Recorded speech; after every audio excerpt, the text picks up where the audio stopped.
보실게요. 보시면은 어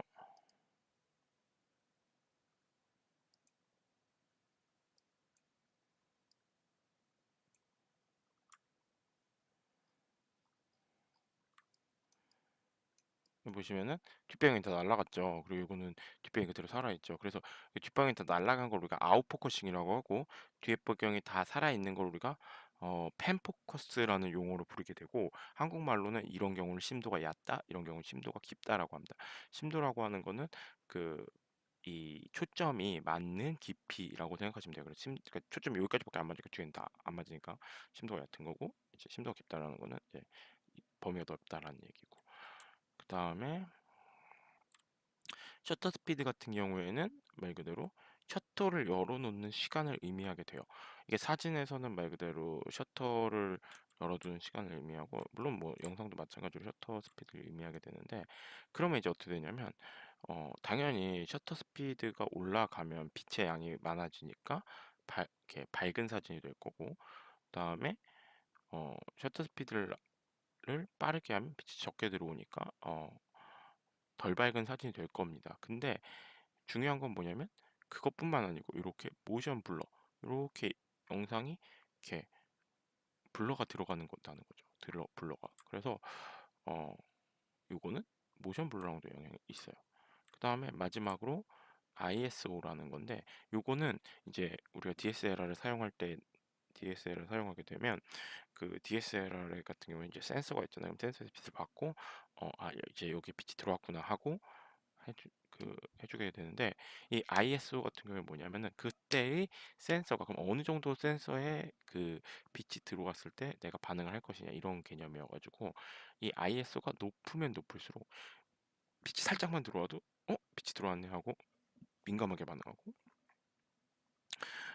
ISO 수치가 낮으면 낮을수록 정말 빛이 제대로 들어오지 않으면 그 인식을 안 하고 버리게 됩니다.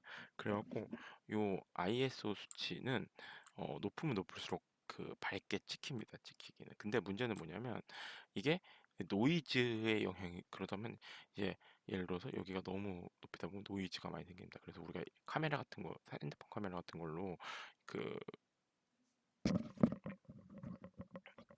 핸드폰 카메라 같은 걸로 이제 그 영상을 찍고 있으면, 영상을 찍으면 이렇게 노이즈 자글자글이 나오죠. 밤에 찍으면. 그죠? 그게 바로 요 ISO 때문에 그래요.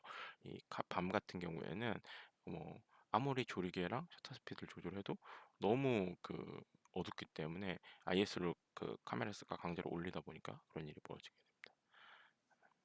그래서 요걸 하나로 정리한 게 바로 요 사진이에요. 그래가지고 어, 이 조리개는 요 관의 굵기, 그리고 셔터 스피드는 얼마나 열어놓는 시간, 그리고 세 번째 ISO는 요거의 높이여서 물이 이만큼까지 와야 내가 물이 어, 빛이 있다고 반응을 할 거냐, 아니면 이만큼만 봐도 우리가 빛이 있네 이렇게 생각을 할 거냐, 이렇게 생각하시면 되겠습니다. 그런데 이제 문제는 뭐냐면요. 그 이 조리개가, 그러면은 이것들이 이제 영상에서 어떻게 영향을 미치는지에 대해서 이야기를 해볼게요. 어, 사실 영상의 가장 큰 어려운 점이라고 하면 사진이랑 많이 다른 게, 사진은 한 장만 딱 찍으면 되잖아요. 그러니까 그냥 사진은 뭐 대충 뭐 밝고 대충 예쁘게 나오고 대충 이렇게 하면 되는데, 영상은 그렇지가 않아요. 그래서 영상은 이 조리개, 셔터 스피드, ISO가 다 그 영상에 미친 영향들을 고려해서 상황에 따라서 이 값들을 조절을 해야 돼요. 뭐냐면 첫 번째, 이건 뭐 사진도 마찬가지긴 한데, 이 부분은 심도가 깊은 영상은 넓은 분야가 초점이 많다고 했죠. 그리고 심도가 얕을수록 뒷배경이 날아가는 아웃포커싱이 된다라고 이야기를 했습니다. 그런데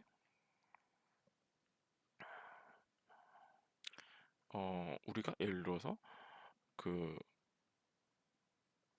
심도를 심도를 깊게 해가지고 그 풍경을 찍어야 돼요. 그러면 어떻게 해야 돼요?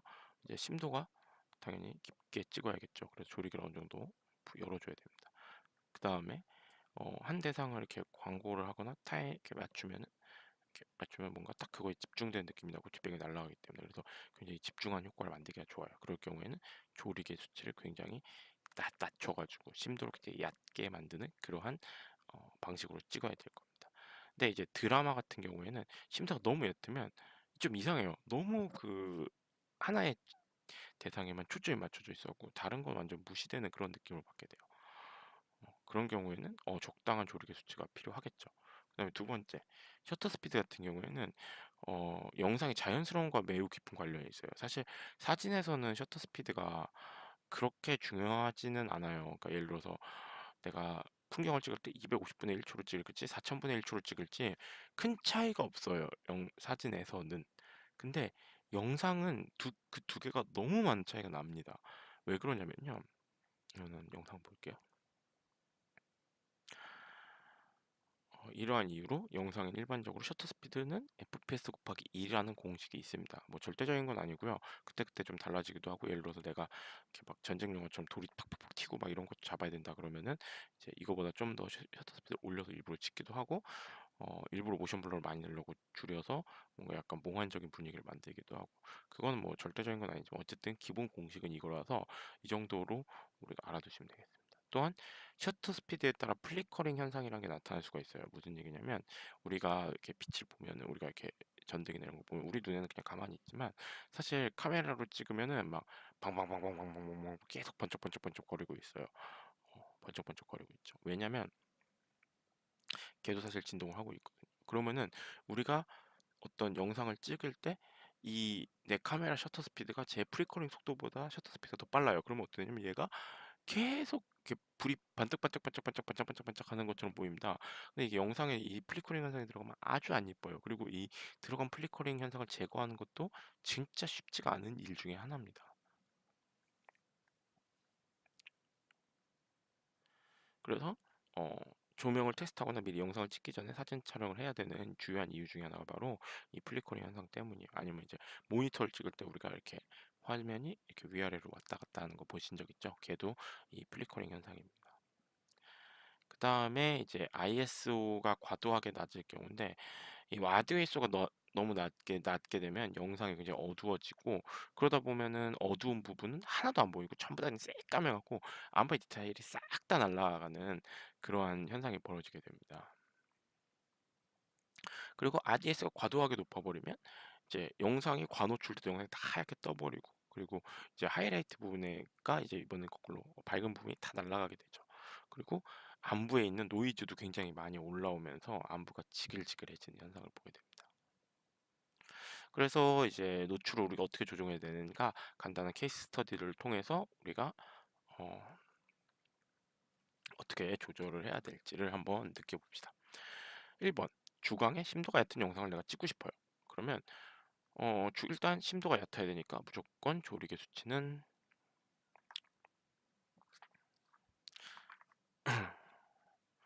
조리개 수치는 무조건 작아야 될 거예요. 즉 얕은 심도를 가지는 조리값이 약간 밝은 렌즈로 찍으셔야 될 거예요. 최소 f2.8 이상이 된 2.8 정도는 돼야지 좀 그래도 예쁘게 잘 찍힌다고 말씀드리고 싶어요. 그런데 문제는 뭐냐면 이렇게 심도가 얕은 영상을 찍으면 조리개 수치가 작아져야 되거든요. 그 조리개 수치가 작아지면 주광에서는 셔터 스피드가 엄청 빨라져야 돼서 부자연이 들어온 영상이 나오거나 심지어는 너무 밝은 대낮이면 아예 영상 자체가 찍히지가 않아요. 그러니까 셔터 스피드를 무한정 빠르게 할 수는 없거든요. 보통 카메라 같은 경우에는 뭐 4천분의 1초, 가장 상위 기준이 보통 8천분의 1초 정도이기 때문에 그 8천분의 1초를 찍어도 다 날아가 버리는 그런 케이스가 발생을 하기 때문이죠.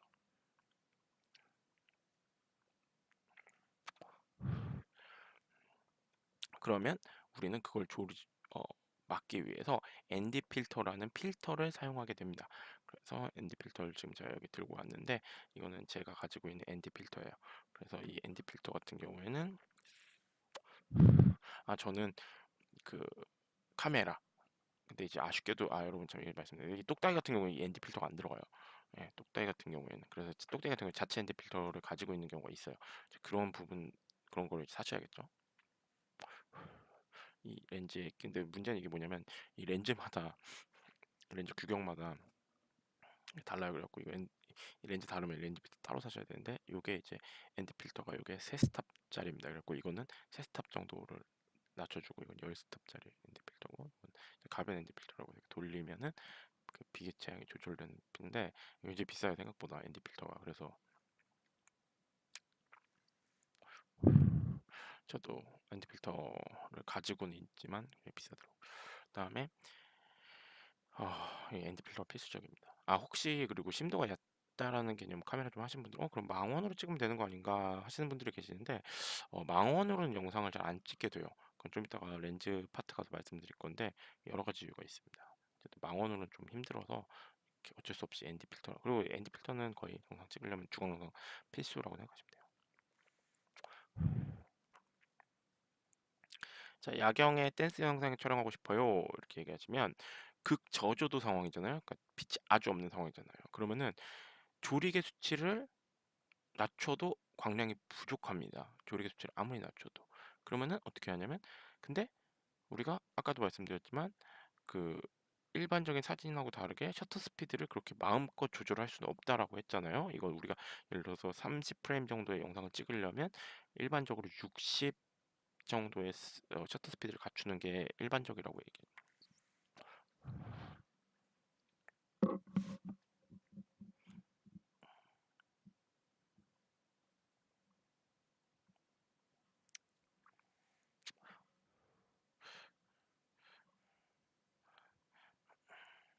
그래서 IS를 최대한 끌어올려서 이럴 때는 광량을 확보하는 게 좋습니다.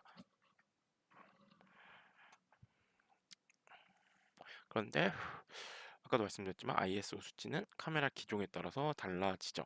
그래서 여기 한번 봐볼게요. 봐보시면 i7R3라는 소니의 미러리스 카메라고 M3라는 미러리스 카메라고 S2라는 미러리스 카메라예요.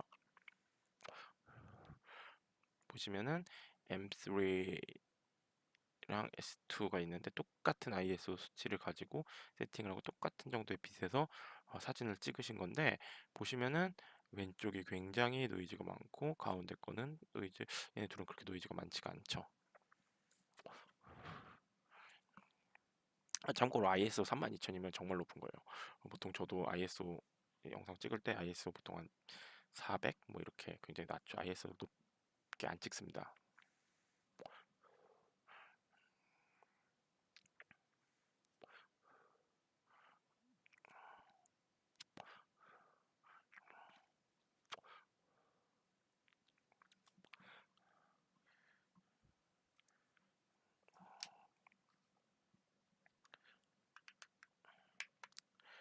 다음에 예를 들어서 주광의 안부와 명분을 못 알려주고 싶어요. 아까도 말씀드렸지만 주광은 밝은데 어두운데 이렇게 굉장히 넓죠. 범위가 밝은 데랑 어두운데 차이가 되게 심하죠. 그럴 때 그렇게 둘 다 살리고 싶어요. 어떻게 촬영하는 게 좋을까요? 이렇게 말씀드리면 이거는 좀 이따 말씀드리겠지만 이거는 어떻게 뭐 조리개나 이런 걸로는 답이 없어요. 그래서 최대한의 다이내믹 레인지를 확보하기 위해서는 픽처 파일 프로파일을 조정하는 게 맞습니다. 그 픽은 이제 픽처 프로파일 가서 설명을 드리도록 할게요. 자, 그러면 이제 렌즈는 뭐가 있냐면 크게 단렌즈랑 줌렌즈로 나뉘게 되는데 어,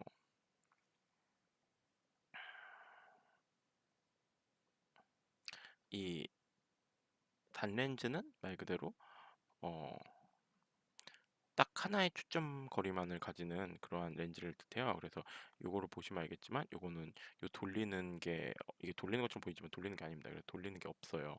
그래가지고 요거는 요런 게 이제 단렌즈예요. 딱 하나의 초점만을 갖는 거. 그 다음에 줌 렌즈는 이렇게 우리가 이렇게 일반적인 렌즈 이렇게 왔다 갔다 할 수 있는 이런 렌즈가 줌 렌즈입니다.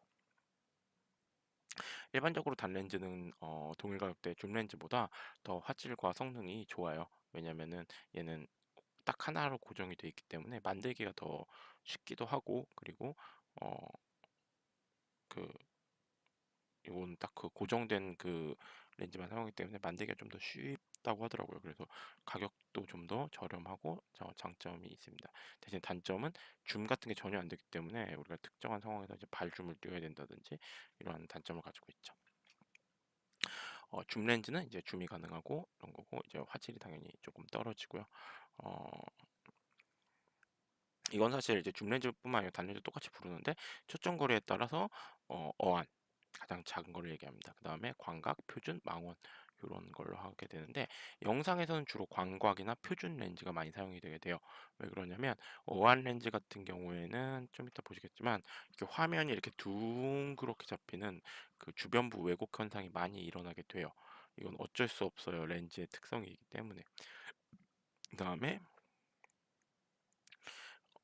망원 렌즈 같은 경우에는 거꾸로 이제 이렇게 주변부가 이렇게 잡히는 그런 이렇게 화면 왜곡이 생기게 되는데 망원을 안 쓰는 이유는 크게 두 가지인데 첫 번째 아까 방금 말씀드렸지만 이렇게 영상 화면이 왜곡이 되는 왜곡 현상이 좀 심하게 돼요. 그리고 두 번째로 문제는 뭐냐면요.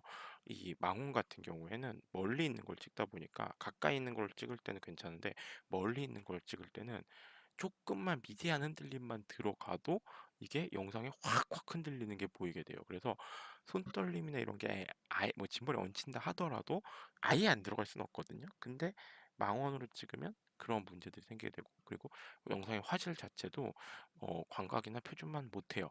그렇기 때문에 망원으로 영상을 찍는 케이스는 정말 흔치가 않습니다. 정말 흔치가 않아요. 그래서 물론 뭐 영화나 이런 건 찍을 수 있겠지만 그래서 우리가 주로 이제 찍을 때는 광각이나 표준 렌즈를 보통 많이 사용하게 됩니다.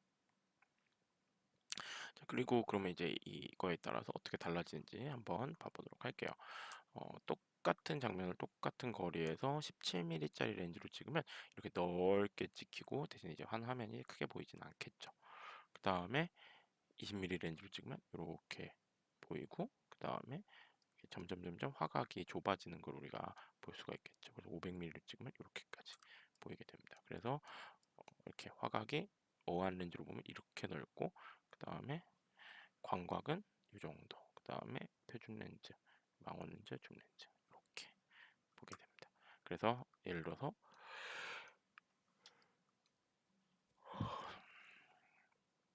내가 혼자서 브이로그를 찍는다라고 하면 이제 팔로 카메라 이렇게 들어야 되니까 이쯤 있잖아요 카메라가. 그러면은 어 이렇게 되게 조금밖에 안 보이죠. 조금밖에 안 보이는데 지금 이 렌즈 같은 경우는 10mm 그러니까 초광각이라고 우리가 부르거든요. 14mm 이하는. 근데 이 14mm 초광각 렌즈로 찍은 건데 이런 영상을 찍으면 이렇게 혼자서 팔을 들고 찍었음에도 불구하고 굉장히 넓게 나온 걸 볼 수 있겠죠. 그리고 밑에 보면 이게 어안 렌즈를 쓴 건데 이 어안 렌즈는 이 광각보다도 초광각보다 더 넓은 범위를 지금 나오는 거를 보실 수가 있을 거예요. 근데 문제는 아까도 말씀드렸지만 이러한 초광각 렌즈, 아니 초광각이나 어안 렌즈 같은 경우는 이 주변부가 이런 식으로 이렇게 어안 같은 경우는 진짜 무조건 들어가게 돼요. 그래서 어안은 진짜 완전 이렇게 세상에 휘어 보이는 듯한 그러한 느낌이 나오게 되고 나무도 휘어 있죠. 이런 식으로 영상이 잡히게 됩니다. 그래서 굉장히 뭔가 이질감을 주고 우리 모습하고는 굉장히 다른 이질감을 주고 그러다 보니까 뭔가 약간 디스토션 됐다는 느낌을 지우기가 힘들어서 영상용으로는 잘 쓰여지진 않게 돼요. 물론 뭐 특수한 효과를 주고 내가 일부러 이런 걸 만들고 싶다는 의도로는 쓸 수는 있겠지만 말이죠.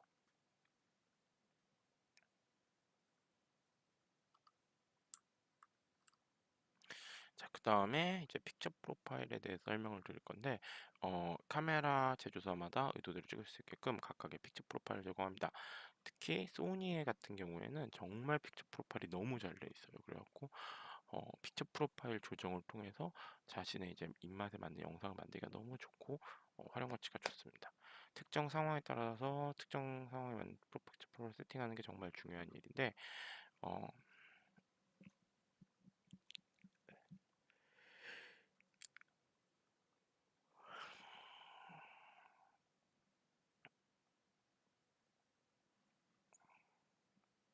예를 들어서 일반적인 우리가 어, 영상을 그냥 스틸이라고 하는 그 픽처 프로파일러 쓰면은 이렇게 지금 이 여성분이 이렇게 찍혀 있는 이 상황에서 여성분의 위쪽은 그 여성분한테 이제 맞췄다 보니까 위쪽은 다 배경이 날아가 버렸죠. 이런 현상이 일어나게 돼요. 근데 나는 이 배경도 이렇게 이게 좀 이상하죠. 그리고 영상 자체가 이렇게 날리지 않고 여기도 확보하고 여기 디테일도 확보하고 이 여성분의 얼굴도 잡고 싶단 말이죠. 그러면은 이때는 어 그냥 일반적인 그러한 픽처 프로파일이 아니라 소니에서 제공하는 로그라는 픽처 프로파일이 있어요. 그래서 이 로그로 촬영해서 해야 하는 것이 이렇게 하이라이트 부분, 밝은 부분과 이런 미드톤이나 안부들의 디테일, 그 머리카락이라든지 이런 부분을 전부 다 살릴 수 있는 방법이에요. 그래서 이런 픽처 프로파일을 활용하는 게 좋습니다. 그래서 소니에서 가장 많이 사용하는 픽처 프로파일은 S로그, 그 다음에 HLG, 시네4, 그 다음에 뭐 스틸 뭐 이런 애들이 있어요. 그래서 그런 친구들로 촬영을 하는 것이 좋고, 각각 일장 일단이 있어요. 픽처 프로파일은요, 다들. 그래서 그 어떤 픽처 프로파일을 내가 어떤 픽처 프로파일을 사용할 것인가는 이제 본인들이 여러분들이 찍어 보시면서 하는 것이 좋습니다. 때에 따라 곳에 따라 맞는 픽처 프로파일이 있습니다.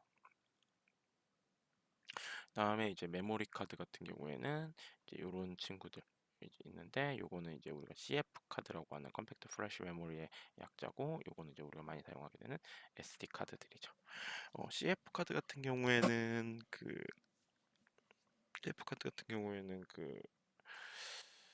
요새는 그렇게 들어가는 DSLR이나 미러리스는 거의 본 적이 없는 것 같아요. OD 마크 4에 요 CF 카드가 들어가긴 하지만, 그렇지만 이 CF 카드의 CF 카드의 단점은 굉장히 커요. 그러니까 커요. 그리고 장점은 대신에 어, CF 카드 장점 속도가 굉장히 빨라요. 부분이 많다 보니까. 그리고 비싸요. CF 카드 같은 경우. 그리고 SD 카드 같은 경우는 이런 친구들이 있죠. 그런데 이 SD 카드를 여러분 영상으로 찍으려고 하실 때 제가 주의할 점을 좀 말씀을 드리는, 저희는 이제 그 영상 워크숍이다 보니까 영상에 관련된 얘기만 드리는데, 뭐 어디 게 좋고 어디 게 안 좋고 뭐 이런 걸 떠나서 이 두 가지 정도를 좀 주의하시면 되는데, 첫 번째, 아무 SD 카드나 사시면 안 돼요. 왜냐면 아까도 말씀드렸지만 영상 같은 경우에는 데이터 전송량이 엄청나잖아요. 그러다 보니까 데이터 전송량이 1초에 아까 말씀드렸지만 뭐 몇십 메가씩 되는데, SD 카드 아무거나 산다 그러면은 그 SD 카드의 그 쓰는 속도가 느려가지고 영상이 저장이 안 되고, 나중에 틀어보면 영상이 막 뚝뚝뚝뚝 끊기는 현상이 일어나고, 이런 현상이 벌어지게 됩니다. 그래서 SD 카드는 굉장히 조심해서 잘 사셔야 된다는 거 말씀드리고 싶고요. 영상을 위해서, 특히 4K 영상을 위해서는 UHS-1 이상의 SD 카드를 사시는 거를 추천을 드립니다. 그 영상 중에서 저희 협찬받지는 않았습니다. 네. 이 샌디스크 익스트림 프로라는 이 SD 카드가 굉장히 좋아요. 저도 이 샌디스크 익스트림 프로를 사서 사용을 하고 있습니다. 이게 장점이 뭐냐면 굉장히 가격대 성능비가 뛰어나요. 그래가지고 이 친구 같은 경우에 128기가가 5만 원 정도 하거든요. 5만 원 정도. 근데 그럼에도 불구하고 어, 이게 이 정도의 성능이, 이 정도 가격이 나오는 SD 카드 거의 없어요. 내구성도 좋은 편이고 굉장히 빠르고 그러면서도 저렴하고, 그래서 이 샌디스크 익스트림 프로라는 SD카드 사용하고 있습니다. 요거 이제 UHS 원 규격의 95 메가바이트 퍼 세컨드고요. 95 메가바이트 퍼 세컨드고, 보통 4K 용량은 25 메가바이트 퍼 세컨드. 헷갈리시면 안 되는 게, 요게 메가비트 퍼 세컨드가 있고 메가바이트 퍼 세컨드가 있는데 8비트가 1바이트예요. 그래서 그게 이제 4K가 뭐 100 얼마 뭐 이렇게 적히는 게 있는데, 그게 왜 그러냐면 8분의 1 그 비트 퍼 세컨드로 적으면 그렇게 돼서 그래요. 바이트 퍼 세컨드로 바꾸면 이렇게 됩니다. 그래서 한 25 정도로 생각하시면 되는데, 그렇다고 30 정도 된다 그러면 이게 너무 끝에 딱 걸려 있다 보니까 안전하지가 않습니다. 그래서 한 요 정도 100메가 이상 되시는 거를 저는 추천을 드려요. 그리고 아까 말씀드렸던 카메라 기종 중에서 GH5S라는 기종이 있다고 했죠. 그 기종은 10비트 로그 촬영을 하게 되는데, 그 10비트 로그 촬영의 경우에는 어, 그 용량이 거의 100 정도 돼요. 속도가, 전송 속도가. 그래서 그 친구를 사용하실 거면 예를 들어 GH5S를 사셨어요. 그래서 그러면 이 샌디스크 익스트림 프로가 아니라 이 샌디스크 익스트림 프로보다 더 한 단계 더 돼 있는 UHS2 구격의 굉장히 그거를 사셔야 되는데, 굉장히 비싸요. 이게 64기가가 제가 알고 있고 17만 원인가 뭐 그 정도 하는 걸로 알고 있어요. 이게 5만 원인데 이게 용량이 반인데 17만 원이니까 얼마나 비싼 건지 아시겠죠? 그래서 이게 굉장히 비쌉니다. 그래서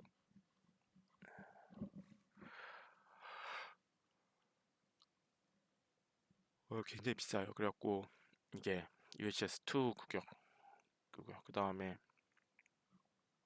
어 이 UHS-2 규격 같은 경우에는 또 알아두셔야 될 게 뭐냐면, 이 UHS-2 규격 같은 경우에는 요 뒷면을 이렇게 보시면 여기 한 줄이 더 있거든요. 요거를 통해서 가는 거라 가지고 전용 리더기나 아니면은 기종에서 UHS-2를 지원 안 하는 상태에서 그냥 꽂아버리시면은 그거는 UHS-2 속도가 안 나오고 UHS-1 속도, 그러니까 100MB per 세컨드 정도의 속도밖에 나오지가 않아요. 그래서 그 UHS-2 쓰실 때는 특히 이제 어떤 일을 많이 보면 전용 리더기를 안 사셔가지고 UHS-2인데 왜 이렇게 느려요? 이런 분들을 많이 봤거든요. 예. 그래서 그런 분들은 그런 일이 일어나면 안 되겠죠. 자, 그 다음에 이제 용어 정리를 이제 시작하도록 해볼게요. 컷 편집이라는 용어가 있어요. 컷 편집이라는 용어는 뭐냐면 말 그대로 이렇게 우리가 만든 영상을 잘라서 붙이는 걸 컷 편집이라고 합니다. 그런데 일단 우리가 영상을 다 찍었어요. 그러면은 이제 앞에 부분 필요 없는 부분 잘라내고 우리가 필요한 부분만 띄워서 이렇게 붙일 거 아니에요? 그거를 이제 컷 편집이라고 합니다. 그래서 보통 영상 제작을 아까 말씀드렸지만 일반적으로 영상 촬영을 하게 되고 촬영된 영상 정리하고 컷 편집을 하게 되고 그다음 영상 후보 정하게 되고 뭐 사운드 디자인하고 그다음에 CG 넣고 모션 그래픽 같은 거 넣을 거 있으면 넣고 뭐 이렇게 하고 최종적 영상을 인코딩하고 배포를 하게 되는데 이 과정에서 절대 빠질 수 없는 부분이 여러 영상 촬영, 컷 편집, 인코딩 이런 부분들이죠. 특히 컷 편집은 무조건 일어나게 되죠. 그래서 프로그램에서 영상을 불러와서 이제 필요한 부분만 남기고 나머지는 잘라내는 거, 그 다음에 그 것들을 이제 배치하는 과정이죠. 그러니까 보통 촬영을 할 때 꼭 우리가 막 A, B, C, D 뭐 이렇게 순서대로 촬영을 전체적으로 촬영하는 게 아니라 필요한 부분 있으면 거기서 찍고 그 다음에 이렇게 배치를 또 따로 하잖아요. 그죠? 그거를 이제 컷 편집이라고 합니다. 아니면 예를 들어서 영상을 이제 카메라 기종 A, 카메라 A, 카메라 B 이렇게 두 개 찍어가지고 두 개를 교체 편집을 하기도 하고요. 이런 식으로 하는 이 과정들을 전부 다 컷 편집이라고 부릅니다. 기본적으로 이거를 지원하는 프로그램들은 대부분의 영상 프로그램들에서 제공이 되게 되고 심지어 뭐 예를 들어서 뭐 곰믹스 뭐 그다음에 핸드폰 중에는 뭐더라? 키네마스터, 뭐 루마퓨전 뭐 이런 친구들도 전부 다 이 컷 편집 기능은 전부 다 가지고 있게 되죠. 그래서 이 컷 편집은 아주 영상 편집의 기본적인 것이라고 할 수 있고 기본적으로 컷 편집 프로그램들의 인터페이스는 거의 다 비슷비슷해요. 그래서 하나의 영상 편집 프로그램을 익힌다. 예를 들어서 내가 프리미어 프로를 했고 공부를 했고 했어요. 그 다음에 파이널 컷 프로를 한다. 그러면은 크게 어렵지 않게 금방금방 적응을 하시고 하실 수 있어요. 약간 단축키나 이런 뭐 세부적인 부분 조금 헷갈릴 수가 있겠지만 어, 크게 문제가 되진 않습니다. 그래서 뭘 익혀야 될까요? 이런 질문도 굉장히 많이 했는데 사실 뭐 프리미어 프로 익히든 파이널 컷을 익히든 아니면 뭐 다빈치 리졸브를 하시든 다빈치 리졸브는 이제 색 보정 좀 다르긴 하지만 어쨌든 파이널 컷 프로를 하시든 프리미어 프로를 하시든 큰 상관은 없어요. 여러분들이 어떤 편집 툴을 익혀도 그렇지만 어쨌든 영상 편집을 하기 위해서 반드시 익혀둬야 되는 프로그램들은 바로 이 컷 편집 툴은 반드시 여러분이 알아두고 익혀두셔야 돼요.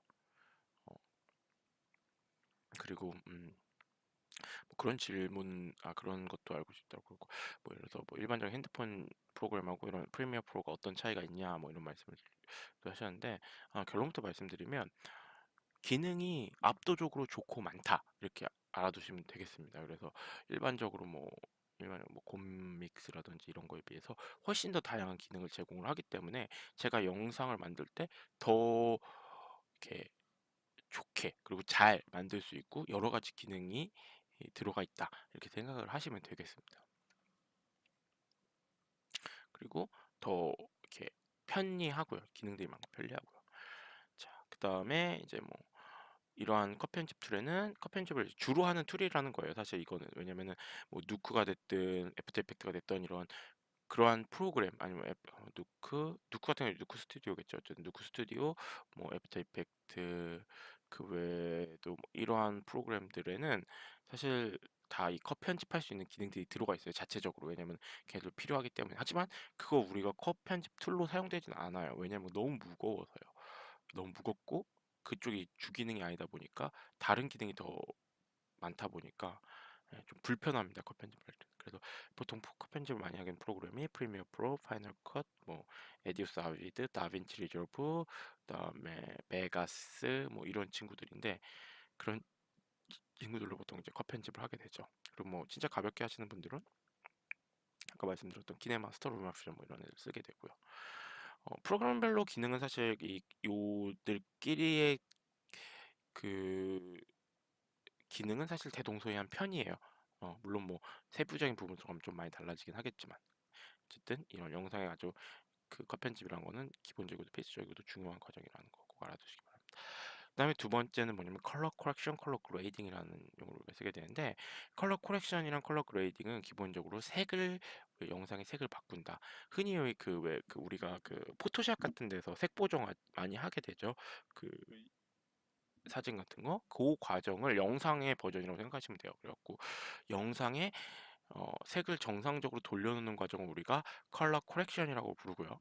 그 다음에 컬러 그레이딩은 이제 그렇게 정상적으로 된 영역을 우리가 다시 또 바꿔서 색을 자신만의 원하는 룩을 만들고 색을 입히는 과정을 우리가 컬러 그레이딩이라고까지 부르게 됩니다. 사실 그래서 컬러 코렉션하고 컬러 그레이딩은 우리 아마추어 수준에서 사실 코렉션 하면서 그레이딩 하는 경우 되게 많지만 프로 레벨에서는 얘기가 다르거든요. 프로 레벨에서는 코렉션을 먼저 해서 영상 색을 완전히 돌려놓고 거기에다 이제 색을 입히는 과정을 보통 하게 되거든요. 그래서 이제 그 구별이 되어 있지만 아마추어 레벨 사실 두 개는 비슷할 수도 있고 사실 코렉션하면서 그레이딩 같이 하기도 하고 뭐 그렇습니다. 컬러 그레이딩 기법에서 이제 유명한 것들을 제가 설명을 드릴 텐데 이거는 블리치 바이패스, 틸앤 오렌지, 매트릭스 룩 뭐 이런 것들인데 사실 매트릭스 룩을 많이 쓰는 것 같진 않고 블리치 바이패스 사실 많이 쓰는 것 같진 않습니다. 뭐 어쨌든 그냥 유명한 룩들이라서 그래서 예를 들어서 제가 영상을 만들고 전쟁 영화 같은 룩이다. 그러면은 그 전쟁 영화다 그러면은 대비는 굉장히 높아요. 그래갖고 밝은 부분하고 어두운 부분 차이는 엄청나게 심한데 색이 엄청 무채색에 가깝고 칙칙해요, 색이.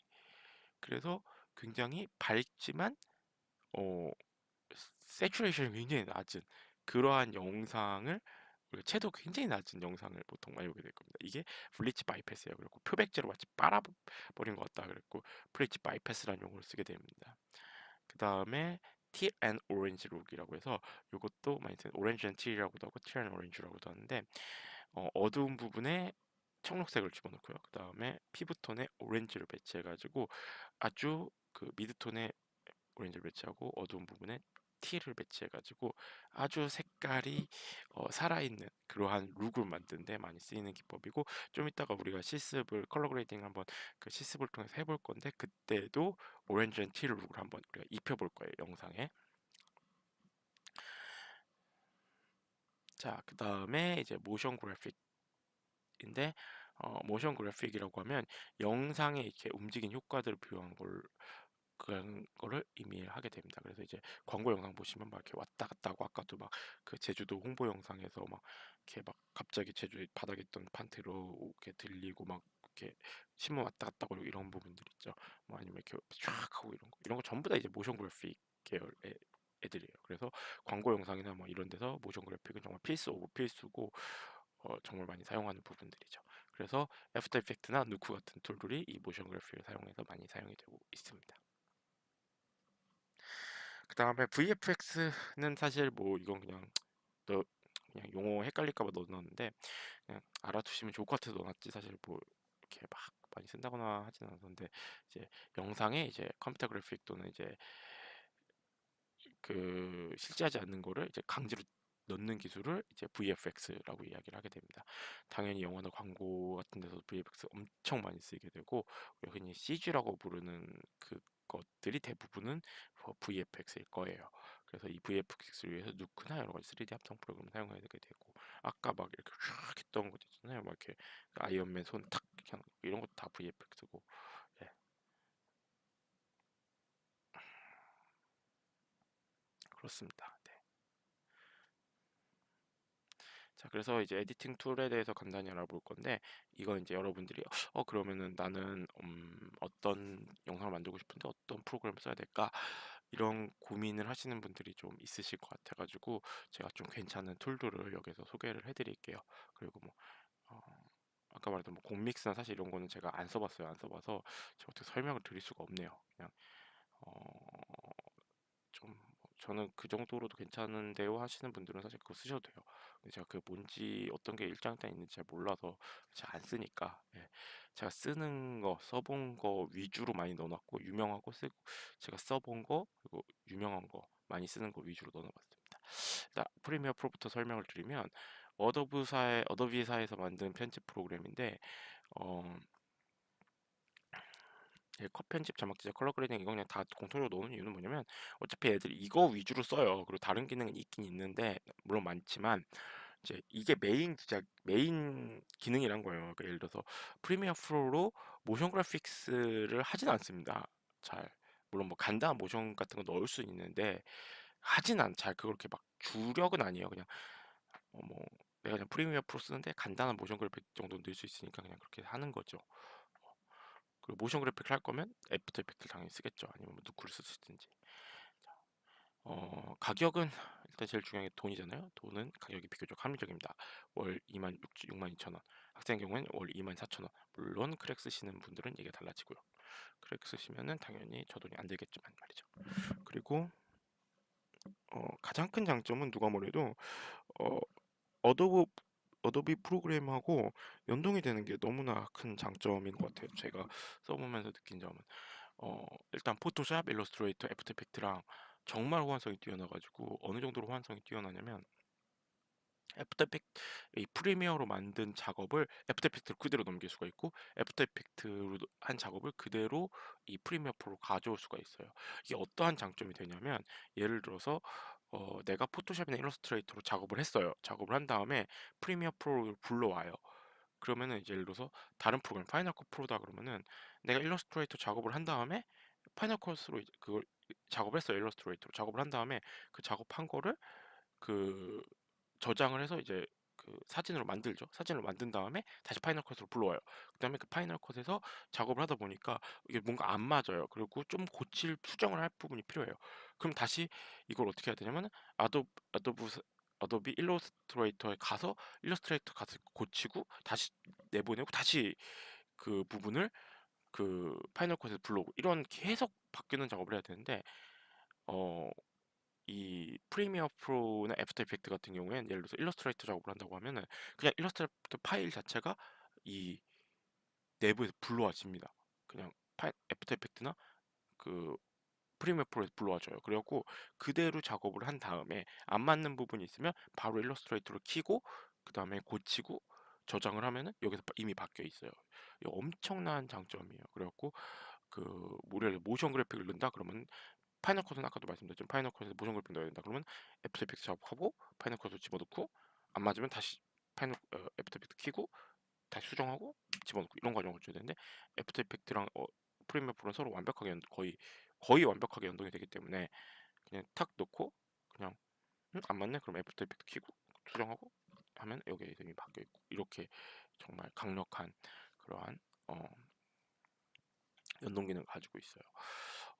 비교적 굉장히 쉽게 접할 수 있는 툴이고 굉장히 만만한 툴이고 그럼에도 불구하고 기능은 굉장히 좋은 툴이긴 한데 단점은 인터페이스가 상당히 직관적이지가 않아요. 그래서 그 처음 사용하시는 분들 입장에서는 굉장히 이거 뭐야 이게 뭐지? 뭐 이런 거에 있어요. 그래갖고 제가 어떤 부분이 그런 것 같았는지는 좀 말씀을 드릴게요. 좀 이따가 필습을 하면서 그리고 안전성이라든지 뭐 이런 코덱 문제들이 좀씩인데 뭐냐면 이 작업을 하다가 조금만 작업이 복잡해져도 바로 프로그램이 다운되고 어, 뭐 저장이 잘 안 되고 아니면 렌더링하다가 렌더링 오류가 나고 그러한 단점들을 가지고 있어요. 그럼에도 불구하고 굉장한 장점이라고 하면 누가 뭐래도 이 업데이트를 굉장히 해가지고 많이 해가지고 문제가 있으면 바로바로 즉각 대응을 해주고 계속 그리고 1년에도 몇 번씩 패치를 통해서 새로운 버전을 내주고 새로운 기능을 추가해주고 그래서 계속 업데이트 시마다 굉장히 필요한 기능들이 많이 추가가 되고 있어요. 그리고 많이 좋아지고 있기 때문에 어, 정말 개인적으로는 참 그래도 좀 미워할 수 없는 툴, 좋은 툴이라고 생각을 합니다. 그다음에 이제 파이널 컷 프로는 어, 애플사에서 개발한 그 컷 편집 프로그램인데 음, 그래서 맥에서만 돌아가요. 이거는 맥OS에서만. 맥OS에서만 돌아가는 영상 편집 프로그램인데 역시 컷 편집 자막 제작 컬러 그레이딩용으로 이제 주로 사용을 하게 되는데 어, 정말 좋아요. 이게 정말 좋습니다. 그리고 이게 아까 이 프리미어 프로는 좀 더 보시겠지만 프리미어 프로 같은 경우에 이펙트 같은 경우에 직접 넣어보지 않으면 몰라요. 그러니까 내가 많이 프리미어 프로를 사용해서 이 이펙트 어떤 효과다라는 걸 이미 알고 있으면 괜찮은데 그게 아니면은 그냥 내가 뭐 라이트하게 사용하는 유저는 다 이렇게 이펙트를 다 외우고 있지는 못하잖아요. 근데 그냥 막 이걸 다 넣어봐야 알 수가 있다라는 거죠. 프리미어 프로에서는. 그래서 그럴 때 굉장히 불편해요. 그럼 다 인터넷 찾아보고 해야 되는데 파이널 컷 프로에서는 이렇게 딱 보면 이펙트로 보면 이렇게 옆에 뜹니다. 그러니까 이게 요런 이펙트다 이런 식으로 하기 때문에 굉장히 음, 딱 봐도 어 이펙트가 벌써 이런 이펙트군 이런 거라든지 아니면은 그 사용하는 것들이 그냥 써보면 느낌이 굉장히 직관적으로 잘 만들어놨다 이런 이 인터페이스가 그런 느낌이 들게끔 하는 그런 프로그램이에요. 굉장히 맥스토어에서 당연히 어, 맥에서만 파는 프로그램이면 맥에 있는 앱스토어에서만 구매 가능하고요. 가격은 329.99달러로 굉장히 저렴한 편이고 학생 할인 받으면은 이게 아마 패키지로 번들 패키지로 파는데 그게 20 240달러인가 24만 원 정도 주면 살 수 있을 거예요. 그래서 이 컷 편집 프로그램 치고는 굉장히 저렴한 편이고 이거는 아까 어도비는 월별로 돈 내야 되는데 얘는 딱 한 번 구매하면 끝이라고 평생 소유라 되게 좋은 편이죠. 비교적 쉽게 접할 수 있는 툴이고 그리고 굉장히 인터페이스가 직관적이고 장점이고요. 가장 큰 장점은 누가 뭐래도 이 속도가 너무너무 빨라요. 그래갖고 프리미어 프로로 작업한 거 예를 들어서 30분 걸릴 렌더링이 이 파이널 컷 프로는 막 10분 이 정도면 다 끝나기도 하고요. 그 정도로 좋고 그 다음에 얘는 진짜 오류가 안 나는 것 같아요. 이 파이널 컷 프로는 막 중간에 약간 버벅버벅 돼도 천천히 느려도 끝까지 다 됩니다. 엔간하면 그게 너무 좋은 것 같아요. 프리미어 프로는 그 컴퓨터 사양 안 되면은 그냥 무조건 다운되거든요. 네. 그다음에 단점은 역시 맥에서만 구동이 가능하기 때문에 우리가 따로 애플 컴퓨터로 이거 파이널 컷 프로 하나 하려고 사야 된다는 거죠. 근데 맥북 엄청 비싸잖아요. 그래가지고 그러한 단점이 있고 또 호환성이 엄청 낮아요. 그래가지고 뭐 코덱 지원이라든지 이런 거 그다음에 다른 프로그램 연동 이런 거는 될 리가 없겠죠. 예. 물론 뭐 되는 게 있습니다만 그래도 좀 힘들죠. 그래서 어 근데 이제 기본적으로 이 프로그램 자체가 굉장히 퍼포먼스가 좋기 때문에 이제 방송사라든지 소형 제작사에서는 여전히 사랑받고 있는 툴입니다. 어, 그다음에 이제 나온 게 이제 다빈치 리졸브라는 프로그램인데 이건 사실 컷 편집용 프로그램으로 나온 툴은 아니고요. 원래 색보정 툴에서 근원 기반을 해서 출발한 프로그램인데 이 블랙매직 디자인이라는 회사에서 만든 건데 이 색보정을 기준으로 나온 건데 이 색보정 기능이 너무너무 좋아요. 그래가지고 컬러 그레이딩이나 코렉션이 너무 탁월해서 저도 이 다빈치 리졸브로 색 보정을 하고 이제 그 프리미어 프로에서 컷 편집을 하고 그다음에 그 컷 편집된 영상들을 이제 다빈치 리졸브 다시 불러와 가지고 색 보정을 다시 하는 이러한 방식으로 많이 사용을 하고 있어요. 왜냐면 프리미어 프로의 색 보정 기능이 그렇게 좋지가 않거든요. 그래서 색 보정 기능은 이 다빈치 리졸브가 아주 탁월하기 때문에 사용을 하고 있습니다. 컬러 그레이딩이나 코렉션이 정말 탁월해졌고 많은 컬러리스트들이나 영상 스튜디오에서 이 색 보정할 때는 만큼은 다빈치 리졸브를 많이 사용을 하고 있고요. 그리고 심지어 이 프로그램이 정말 좋은 프로그램인데도 불구하고 기본 버전은 무료예요. 스튜디오 버전은 48만 원 정도고요. 근데 어떤 생각이 드냐면 쓰면서 이게 이 프로그램이 48만 원이면 되게 진짜 이건 꼭 사야 돼? 막 이런 느낌이 듭니다. 저는. 그래서 지금 스튜디오 버전을 구매하려고 지금 생각을 하고 있어요.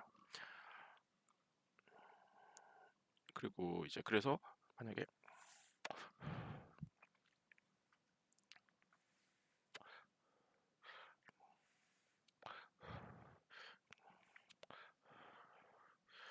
저는 이렇게 크랙 쓰는 건 좀 찝찝하고 편집을 한번 배워보고 싶은데 영상 편집을 배워보고 싶은데 가벼운 영상 편집을 하고 싶은데 무료 프로그램 없을까요? 하면 이 다빈치 리졸브도 꽤 괜찮은 대안이 될 수가 있어요.